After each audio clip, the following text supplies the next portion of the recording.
Sì. Volevo sapere intanto come sta e come sta sua moglie. Moglie è in ospedale di nuovo adesso, perché l'hanno dato, io sono farmacista, conoscendo alcuni medici mi hanno dato la possibilità di portarla a casa e ogni giorno, un giorno alterno, portarla per l'attacco, perché ha tutto l'omisoma sinistro completamente viola, ha degli ematomi spaventosi, l'hanno riempita di cazzotti da matti.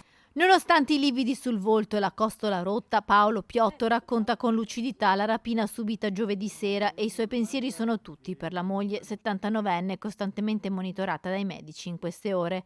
La donna è stata colpita al volto dai 4 banditi che hanno fatto irruzione nella loro villetta di via Asiago a Padova. Quando si è trovato faccia a faccia con i rapinatori armati di pistola, Paolo, farmacista in pensione, ha avuto solo un pensiero: proteggere la moglie già gravemente provata dalla malattia.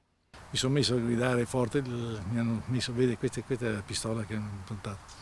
E dei metodi che stanno dando dei buoni frutti. Mi sono messo a gridare e dico: ma tu hai la mamma, e se tu hai la mamma ti comporteresti in questa maniera qua, riempendo di cazzotti questa signora anziana? E questo l'hanno un po' smarrito, per questo mi è servito con un po' di prendere fiato. La colluttazione iniziale è stata terribile. Ha attaccato e si è difeso, ma ha anche tentato di far ragionare i banditi. Continuava a dirmi soldi, soldi, soldi, a loro interessavano solo soldi e basta, solo soldi.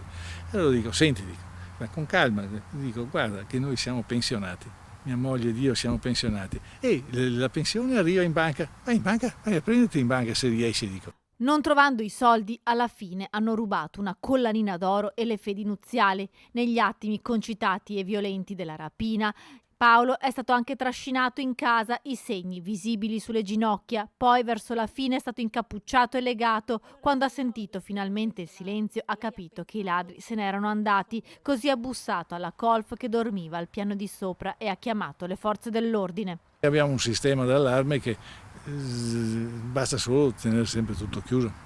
Tutte le camere tutte le finestre hanno un sistema di allarme, ma hanno inferriate grosse come queste.